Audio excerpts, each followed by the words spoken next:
Hello everyone, Assalamu alaikum to our class.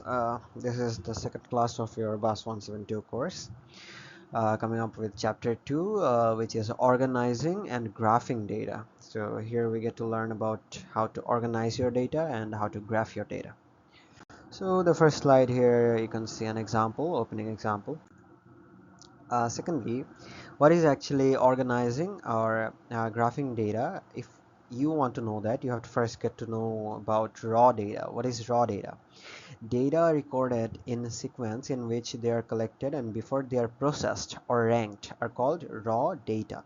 Like you just collected some data, but তুমি এখনো সেটাকে process করতে পারোনি বা হচ্ছে আপনারা এখনো এটাকে র্যাঙ্ক করেননি, যেভাবে ছিল জাস্ট বেসিক্যালি ওভাবেই আপনারা ডেটাগুলো জাস্ট ফেলে রেখেছেন, ওটাকে আমরা বলতে পারছি র ডেটা, মানে ওইটা এখনো প্রসেসড না। এখানে আপনারা কিছু এক্সাম্পল দেখতে পারেন যে এখানে 50 স্টুডেন্টসের এইজ দেওয়া আছে। এখানে কিন্তু আপনারা দেখবেন এইজের কিন্তু এই জিনিসটাতে কোনো কিছু আলাদা করে কি বলে এটাকে, যে র্যাঙ্ক করা নাই, জাস্ট যেভাবে ছিল র্যান্ডম কিছু নাম্বারস দেওয়া এখানে। তারপর আপনারা চাইলে এখানে দেখতে পারেন সেটা হচ্ছে এখানে স্ট্যাটাস অফ 50 স্টুডেন্টস, মানে তারা কি এখানে আপনারা যেতে হচ্ছে জুনিয়র, এফ তে হচ্ছে most probably freshman, and S O তে হচ্ছে সফোমার্স, অ্যান্ড এস ই তে হচ্ছে সিনিয়র্স। সো এখানে আপনারা জাস্ট র্যান্ডম কিছু ডেটা দেখতে পারতেছেন, অ্যান্ড এখানে হচ্ছে ফ্রিকোয়েন্সি ডিস্ট্রিবিউশনসের ব্যাপারে আপনারা জানতে পারবেন, relative frequency and percentage distribution, also about graphical presentation of qualitative data. এগুলো সব কিছু আমরা এখানে জানতে পারবো। এখানে যদি আপনারা দেখেন, এখানে কিছু মানে একটা ভ্যারিয়েবল দেওয়া আছে, মাল্টিপল ক্যাটাগরিজ দেওয়া আছে, ফ্রিকোয়েন্সিস দেওয়া আছে, তারপর ফ্রিকোয়েন্সি কলাম দেওয়া আছে। এগুলো থেকে আপনারা আস্তে আস্তে কিভাবে প্রসেস করা লাগে ডেটাগুলো, এগুলো সামনে জানতে পারবেন। এখন আপনারা যদি এখানে দেখেন, a frequency distribution of a qualitative variable lists all categories and numbers of elements that belongs to each of the categories। মানে ফ্রিকোয়েন্সি ডিস্ট্রিবিউশন হচ্ছে কি, যে সবগুলা ক্যাটাগরি এন্ড সবগুলা এলিমেন্টকে একটা লিস্টের মধ্যে নিয়ে চলে আসবে। ঠিক আছে। এখানে আপনারা একটা স্যাম্পল দেখতে পারবেন, 30% who often consume donuts were asked what variety of donuts is their favorite। এখানে রেসপন্স দেওয়া আছে। সো এখানে গ্লেজড আছে, ফিল্ড আছে, আদার আছে, প্লেন আছে, ফ্রস্টেড আছে। এখানে মাল্টিপল ক্যাটাগরিজ দেওয়া আছে। এখান থেকে আপনাকে যেটা বলা হয়েছে যে কনস্ট্রাক্ট আ ফ্রিকোয়েন্সি ডিস্ট্রিবিউশন, মানে আপনার একটা ডিস্ট্রিবিউশন, মানে ফ্রিকোয়েন্সি ডিস্ট্রিবিউশন রেডি করা লাগবে। ফ্রিকোয়েন্সি ডিস্ট্রিবিউশন কিভাবে রেডি করা লাগে বা জিনিসটা কি, সেটা হচ্ছে আপনারা এখন দেখতে পারবেন। আপনারা ট্যালি করে আসছেন অবশ্যই আগে, অ্যান্ড ট্যালির যে ম্যাথগুলো ওইগুলোকে মেইনলি ফ্রিকোয়েন্সি ডিস্ট্রিবিউশনের জন্য ইউজ করা হয়। যেমন এখানে আমরা glazed, filled, frosted, plain and আদারের একটা কি বলে ক্যাটাগরি দাঁড় করিয়েছি, সেখান থেকে ট্যালি ইউজ করে কতগুলা ছিল ওইটাকে আমরা বলতেছি ফ্রিকোয়েন্সি। ঠিক আছে, মানে কতবার জিনিসটা রিপিট হয়েছে। আপনারা যদি ফিজিক্স পড়ে আসেন তাহলে অবশ্যই জানবেন ফ্রিকোয়েন্সি মানে হচ্ছে দ্য রিপিটেশন অফ এনিথিং, কত ফাস্ট হচ্ছে, ফ্রিকোয়েন্টলি হচ্ছে কিনা, ওই জিনিসটাই হচ্ছে ফ্রিকোয়েন্সি। সো এখানে গ্লেজড বলেছে 8 জন, ফিল্ড বলেছে 7 জন, ফ্রস্টেড বলেছে 5 জন, প্লেন বলেছে 3 জন, এন্ড আদার যেটা ছিল সেটা বলেছে 7 জন। টোটাল তারা হচ্ছে 30। এখন রিলেটিভ ফ্রিকোয়েন্সি আপনি কিভাবে বের করবেন? Frequency of that single category, মানে যেই ক্যাটাগরিটা আপনি ধরতে চাচ্ছেন বা রিলেটিভ ফ্রিকোয়েন্সি বের করতে চাচ্ছেন, frequency of that category and sum of all frequencies divided by হচ্ছে আপনার টোটাল সবগুলা ফ্রিকোয়েন্সি দিয়ে ডিভাইড করলে যেটা পাবো সেটাকে আমরা বলতেছি রিলেটিভ ফ্রিকোয়েন্সি। মানে আপনি কোনো কিছু রিলেটিভ ফ্রিকোয়েন্সি বের করতে হইলে ওই ক্যাটাগরির frequency divided by all the frequency করা লাগবে। অ্যান্ড পার্সেন্টেজ কি? পার্সেন্টেজ বেসিক্যালি আপনার যেভাবে বের করবেন রিলেটিভ ফ্রিকোয়েন্সি ইনটু 100%। এখানে আপনারা দেখতে পারেন determine the relative frequency of and percentage distributions for the data table in 2.4। 2.4টা মোস্ট প্রবাবলি আমরা একটু আগে দেখে আসছি, এখানে আলাদা একটা টেবিল আপনার এখানে সব করে দেওয়া হয়েছে। যেমন আপনারা যদি দেখেন গ্লেজড যে ক্যাটাগরিটা ছিল সেটা রিলেটিভ ফ্রিকোয়েন্সি বের করার জন্য 8 ডিভাইডেড বাই 30 করেছে, কারণ 8 হচ্ছে ওই গ্লেজড ক্যাটাগরির ফ্রিকোয়েন্সি ছিল অ্যান্ড 30 হচ্ছে total frequency. Same goes with the filled one, frosted one, plain one and others. এখানে সবগুলোই আপনারা সেম ভাবে করেছে দেখতে পাচ্ছেন। অ্যান্ড পার্সেন্টেজ বের করার জন্য কি করেছে, সেটাকে সবগুলোকে আমরা 100 দিয়ে মাল্টিপ্লাই করে ফেলেছি, অ্যান্ড লাস্টে পার্সেন্টেজ সাইন দিয়ে দেওয়া উচিত ছিল এখানে, যেটা হয়তো মিস হয়ে গিয়েছে, কিন্তু আপনারা অবশ্যই দিয়ে দিবেন। অ্যান্ড এখানে আপনারা দেখতে পাচ্ছেন সামে কিন্তু রিলেটিভ ফ্রিকোয়েন্সির সাম কিন্তু অলওয়েজ 1 হবে, 1-এর বেশিও হবে না, কমও হবে না। কম হতে পারে যদি আপনারা কোনো ক্যাটাগরিকে বাদ দেন, কিন্তু আপনারা যদি টোটালটা রিলেটিভ ফ্রিকোয়েন্সি হিসাব করেন তাহলে অবশ্যই সেটার সাম হবে 1 এর বেশি কখনোই যেতে পারবে না। আবার পার্সেন্টেজ তো 100 হবে, এটা আপনারা জানতেই পারেন। এখানে কিছু নর্মাল এক্সাম্পলস দেওয়া আছে। আচ্ছা, সো এখন আমরা যাব গ্রাফে। আপনারা গ্রাফ কিভাবে জিনিসগুলো চিনবেন। A graph made of bars whose heights represent the frequencies of respective categories is called a bar graph। মানে আপনার হচ্ছে যেগুলো বার থাকবে ওইটাকে মেইনলি বার গ্রাফ বলবো, এন্ড বার গ্রাফের হাইট হচ্ছে আপনার রিপ্রেজেন্ট করবে the frequencies of respective categories। এখানে এটা আপনার একটা বার গ্রাফ দেখতে পাচ্ছেন। যেমন দেখেন গ্লেজডের শুরুতে কিন্তু ফ্রিকোয়েন্সি 8, সো বারের হাইটও দেওয়া হয়েছে 8। আবার ফিল্ডের ক্ষেত্রে ফ্রিকোয়েন্সি ছিল 7, তো বারের হাইট এখানে কত হবে, অবশ্যই 7 হবে। তো বাকিগুলো সেম ভাবে সাজানো হয়েছে, আপনারা দেখে নিতে পারেন। এরপর এখানে দেখতে পাচ্ছি আমরা প্যারেটো চার্ট। প্যারেটো চার্টটি কি? Is a bar graph with bars arranged by their heights in descending order. মানে একটা বার গ্রাফই কিন্তু এখানে ডিসেন্ডিং অর্ডারে সাজানো হবে, মানে শুরুটা হবে সবচেয়ে বড় এন্ড লাস্টেরটা হবে সবচেয়ে ছোট। এখানে আপনারা দেখতে পাচ্ছেন যে এটা একটা প্যারেটো চার্ট। সেম বার গ্রাফটা থেকে আমরা একটা প্যারেটো চার্ট পেয়ে যাচ্ছি। গ্লেজড ছিল হাইয়েস্ট, তারপরে ফিল্ড এন্ড আদার ছিল, তারপরে হচ্ছে আপনার ফ্রস্টেড ছিল, এন্ড লাস্টলি প্লেন ছিল উইচ ফ্রিকোয়েন্সি ওয়াজ 3। এখানে কিছু এক্সাম্পলস দেখতে পারেন। তারপর আসবে আপনাদের পাই চার্ট। পাই চার্টটা কি? পাই চার্ট হচ্ছে mainly a circle divided into portions. মানে আপনারা অবশ্যই পাই চার্টের সাথে পরিচিত। পাই চার্ট আমরা বিভিন্ন জায়গায় দেখতে পারি, আমরা স্পোর্টসে দেখতে পারি, তারপর হচ্ছে আমাদের বিভিন্ন নাম্বারিং এর ক্ষেত্রে দেখতে পারি। পাই চার্ট হচ্ছে প্রত্যেক একটা 360 ডিগ্রি বা একটা হোল সার্কেল নেওয়া হবে, এন্ড সার্কেলের প্রত্যেকটা পোরশন হচ্ছে কোনো একটা ফ্রিকোয়েন্সি আমাদের হচ্ছে কি বলে এটাকে, ফ্রিকোয়েন্সি দেখানো হবে আর কি ওই পার্টটা দিয়ে। এখানে আপনারা দেখতে পারেন যে গ্লেজড-এর যে পার্টটা এটা 26.7%, দেন আদার্স এন্ড ফিল্ড ছিল 23.3%। এন্ড এই ক্ষেত্রে অবশ্যই আপনাদের পার্সেন্টেজটা ইউজ করা ইজিয়ার। আপনারা দেখবেন যখন আপনারা করতে যাবেন জিনিসটা পাই চার্টটা, তখন দেখবেন পার্সেন্টেজ দিয়ে করাটা ইজি হবে, কারণ আপনারা টোটালটাকে 360টাকে 100 দিয়ে ডিভাইড করে নিয়ে তারপর যত পার্সেন্ট ছিল ওইভাবে ডিভাইড করে দিতে পারবেন। এখানে হচ্ছে আপনাদের কোয়ান্টিটেটিভ ডেটার ক্ষেত্রে ফ্রিকোয়েন্সি ডিস্ট্রিবিউশন আসবে, কনস্ট্রাকটিভ ফ্রিকোয়েন্সি ডিস্ট্রিবিউশন টেবলস আসবে, রিলেটিভ পার্সেন্টেজ ডিস্ট্রিবিউশনস আসবে, এন্ড গ্রাফিং গ্রুপড ডেটা আসবে। এখানে আপনারা যদি দেখেন উইকলি আর্নিংস আছে, নর্মাল নাম্বার অফ ফ্রিকোয়েন্সিস দেওয়া আছে, নাম্বার অফ এমপ্লয়িজ, সেখানে ফ্রিকোয়েন্সি কলাম দেখতে পাচ্ছেন, লিমিটস দেওয়া আছে। এগুলো হচ্ছে গ্রুপড ডেটার ক্ষেত্রে। এই জিনিসটা আপনারা সামনে আরেকটু ক্লিয়ার হয়ে দেখতে পারবেন। এখানে হচ্ছে আপনাদের frequency distributions for quantitative data. A frequency distribution for quantitative data lists all the classes and the number of values that belong to each class. Data presented in a form of a frequency distribution are called grouped data. মানে কি হচ্ছে আপনাদের সবগুলা class নেওয়া হবে, সবগুলো number of values নেওয়া হবে প্রত্যেকটা ক্লাসের ক্ষেত্রে, ঠিক আছে? Data presented in the form of a frequency distribution are called grouped data. মানে frequency distributionের ফর্মে এটাকে আপনারা আর কি শো করবেন, দেখাবেন।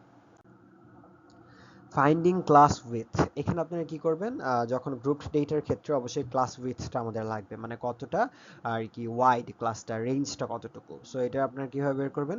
Lower limit of the next class, মানে পরবর্তী ক্লাসের যে লোয়ার লিমিট সেটা থেকে আপনার যে টার্গেটেড ক্লাসটা ছিল ওই ক্লাসের লোয়ার লিমিটটা মাইনাস করা লাগবে, ঠিক আছে? তো আপনারা যদি এখন এই জিনিসটা একটু এখানে দেখেন, আবার ক্লাস মিড পয়েন্ট আছে, মিড পয়েন্টটা কিভাবে বের করবেন আপনারা? মিড পয়েন্টটা বের করার জন্য আপনাদের যেটা ইউজ করা লাগবে সেটা হচ্ছে lower limit of that class, যে ক্লাসটা আপনারা বের করতে যাচ্ছেন, plus upper limit of that class divided by 2। এগুলোর প্রত্যেকটার অ্যাপ্লিকেশন আপনারা সামনে দেখতে পাবেন। আবার আপনাদের অ্যাপ্রক্সিমেট ক্লাস উইথ যখন বের করা লাগবে তখন অ্যাপ্রক্সিমেটটা কিভাবে বের করবেন? লার্জেস্ট ভ্যালু যেটা আপনার কাছে আছে divided minus smallest value divided by number of classes. So number of ক্লাসেসটা আমরা কিভাবে ধরবো? এটা মোস্ট প্রবাবলি আপনারা বেশিরভাগ কেসে নিজেরা ধরে নিতে পারবেন, বা মাঝে মাঝে যদি কোয়েশ্চেনে দেওয়া থাকে তাহলে সেটা নিয়ে কাজ করতে পারবেন। এখানে যদি আপনারা দেখেন ক্লাস লিমিটস দেওয়া আছে, ক্লাস উইথ দেওয়া আছে, ক্লাস মিড পয়েন্টস দেওয়া আছে। আপনারা চাইলে এখানে প্রত্যেকটা নিজেরা বের করে শিওর হয়ে নিতে পারবেন যে আসলে জিনিসটা এভাবে কাজ করছে কিনা। যেমন আমি জাস্ট ছোট একটা এক্সাম্পল দিয়ে দিই আপনাকে একটু ক্লিয়ার করার জন্য। ফার্স্ট ইয়ার ক্লাসে যদি আপনারা দেখেন এইটার ক্লাস উইথ আমরা কিভাবে বের করব? Lower limit of the next class. Next ক্লাসের লোয়ার লিমিটটা কত? আপনারা যদি এখানে দেখেন লোয়ার লিমিটের নেক্সট ক্লাসটা কিন্তু আপনাদের হচ্ছে এখানে এটা 1001 and lower limit of your class, এটা হচ্ছে টার্গেটেড ক্লাস 801। এটা থেকে যদি আপনারা 1001 থেকে 801 মাইনাস করলে আপনাদের নর্মালি চলে আসবে হচ্ছে 8200। এরপর আপনারা এখানে কিছু টেবলস দেওয়া আছে, ভ্যালু দেওয়া আছে of million in million dollars of each of the 30 baseball teams as estimated by Forbes magazine 2015 এর। এটা আপনারা এখানে যদি দেখেন, এখানে 30 টিমসের টোটাল ভ্যালু দেওয়া আছে ইন মিলিয়নস অফ ডলার্স। এখন দ্য মিনিমাম ভ্যালু এখানে ছিল 605, দ্য ম্যাক্সিমাম ভ্যালু ছিল 3200। Suppose we decide to group this data using 6 classes of equal width। এখানে 6 ক্লাসেস ধরে নিছে। আপনারা যদি এখানে আবার ব্যাক যেয়ে দেখেন তাহলে এখানে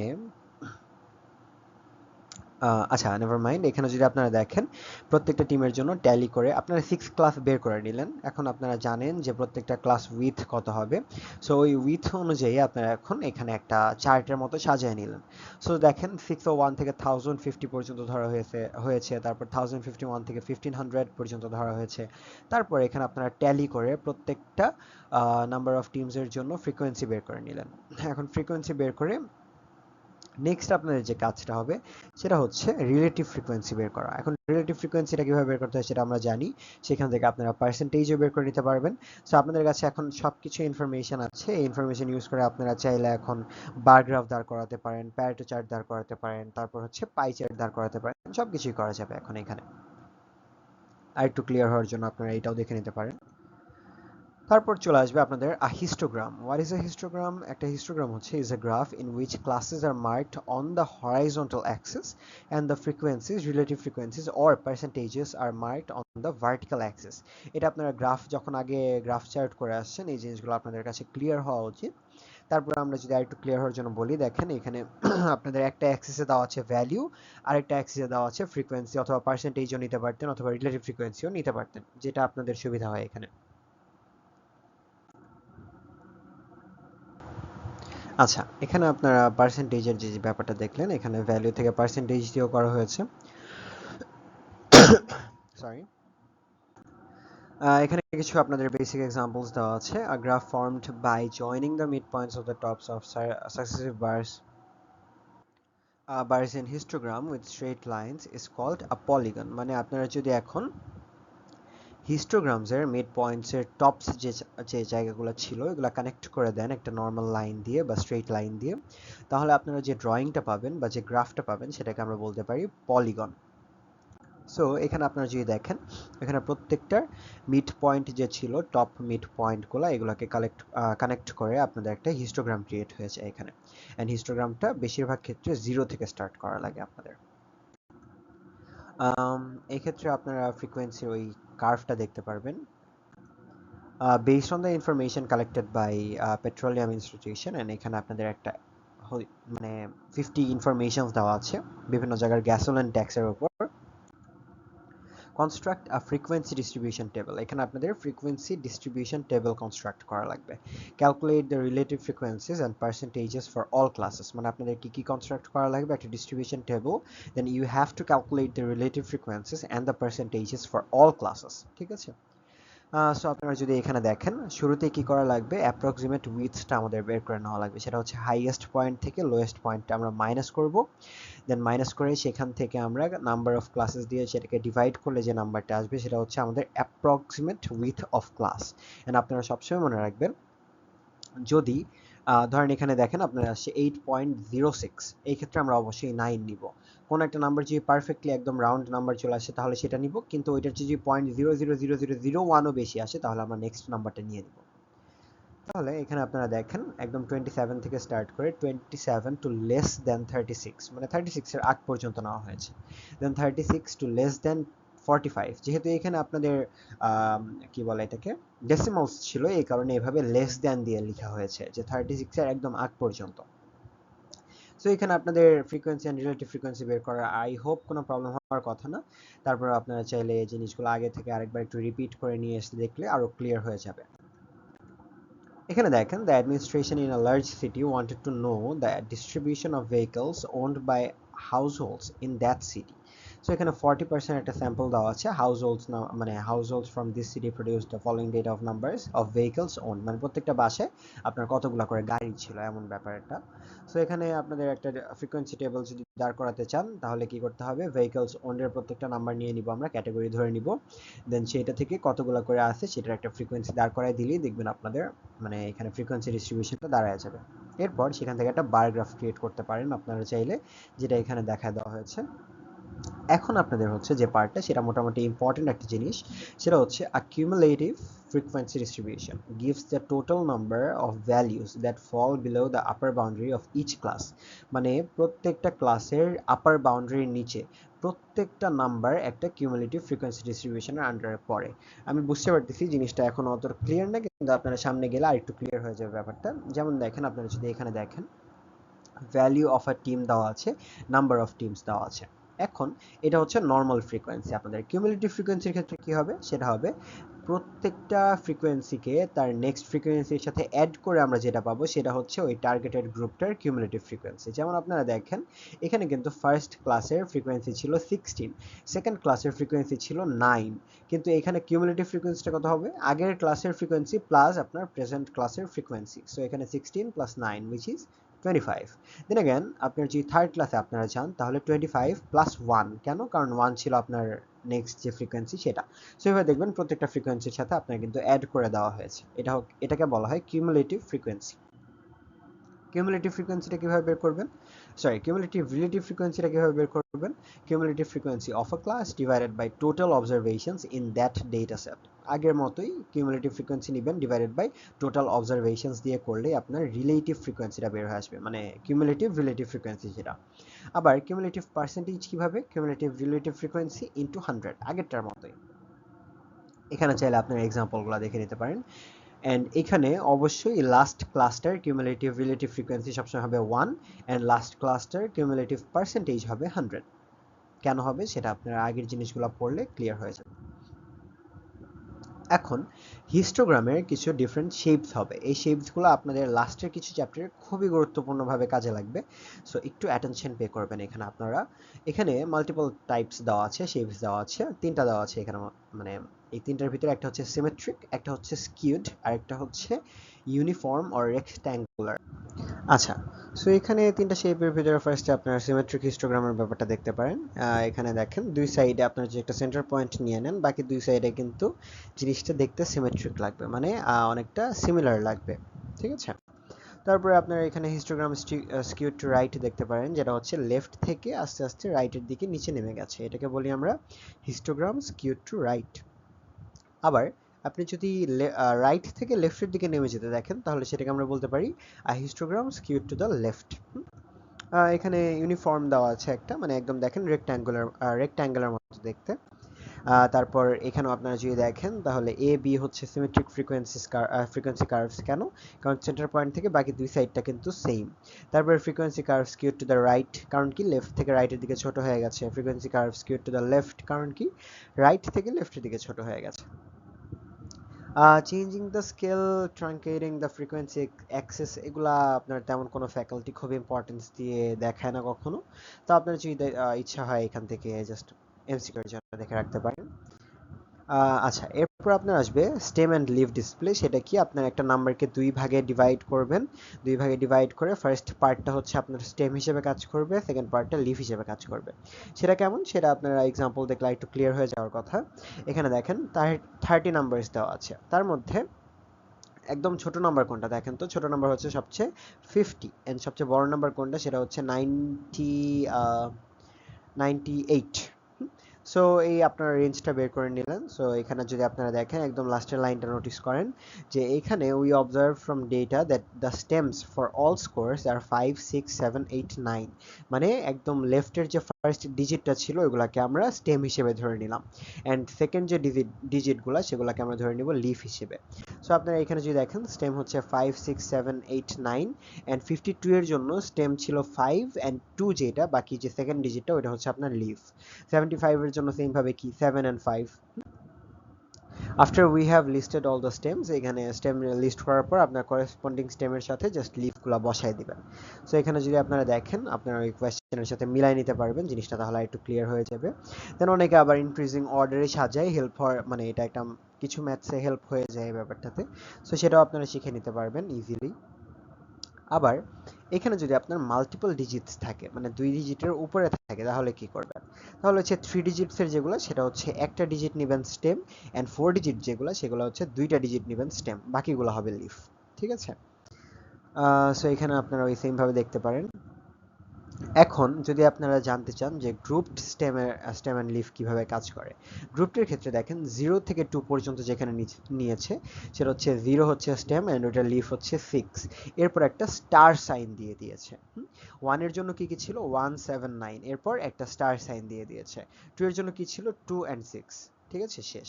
এরপরে 3 and 5 এর জন্য সেম ভাবে কাজ করেছে, কিন্তু লাস্টেরটা যদি আপনারা দেখেন তাহলে 6 এর জন্য ছিল 2 4 4 5 7, এরপর একটা স্টার দেওয়া হয়েছে, কিন্তু স্টারের পরে কিছু না দিয়েই আরেকটা স্টার দেওয়া হয়েছে। এটা কেন আপনারা বলতে পারবেন? এটার রিজন হচ্ছে 7 এর কোনো লিফ ছিল না। ঠিক আছে? সো এগুলো আপনারা ইচ্ছা মতো নিজেদের দেখে নিতে পারবেন। এখানে লিফ অনুযায়ী যদি ডিভাইড করতে চান তাহলে দেখেন এখানে লিফ অনুযায়ী আবার ডিভাইড করেছে। তারপর এখানে হচ্ছে আউটলায়ার্স কি, আউটলায়ার্স হচ্ছে আপনারা কোনো একটা ধরেন ডেটা চার্ট ঠিক করলেন বা একটা ডেটা কালেকশন করলেন, দেন ওই ডেটা সেটের বাইরে দেখলেন যে সবগুলা ডেটা 1 থেকে 10-এর মধ্যে পড়ছে, কিন্তু একটা ডেটা একদম 100 হয়ে যাচ্ছে। সো এটাকে আমরা বলবো আউটলায়ার্স। কেন? কারণ এটা বাকি ভ্যালুগুলো থেকে অনেক ডিফারেন্ট, অনেক দূরে হয়ে যায় জিনিসটা। সো এই আউটলায়ার্সের কাজটা একটু ক্লিয়ার হয়ে বোঝা যাবে যদি আপনারা ডট প্লটের ব্যাপারে জানতে চান। ডট প্লটটা কি? সেটা হচ্ছে সেম ভাবে প্রত্যেকটা নাম্বার আপনারা এখানে লিখবেন, লিখে প্রত্যেকটা নাম্বার যতবার আছে ততবার ডট দিবেন, ওই নাম্বারগুলোর উপরে উপরে দিতে থাকবেন। অনেকটা আপনাদের ওই যে ফ্রিকোয়েন্সি ডিস্ট্রিবিউশনের মতো কাজ করে। একটা কি বলে এটাকে পিলারের মতো দাঁড় করানো যায়, লম্বা একটা। সো এরপরে দেখবেন লাস্টে 49 যেটা আছে সেটা কিন্তু অনেক দূরে, তার আগে কিন্তু প্রায় 1 2 3 4 5 পাঁচটা নাম্বারে কোনো আপনার আর কি ডট নাই। সো আমরা বলতে পারি এটা একটা আউটলায়ার, বাকি ভ্যালুগুলো থেকে অনেক বেশি দূরে হয়ে যায়। ঠিক আছে? এটা একটা এক্সাম্পল আছে, আপনারা নিজেদের চাইলে সলভ করে নিতে পারেন এটা। আজকে আমরা এই পর্যন্তই রাখবো। Thank you for attending this class. ইনশাআল্লাহ আবার নেক্সট ক্লাসে আপনাদের সাথে দেখা হবে।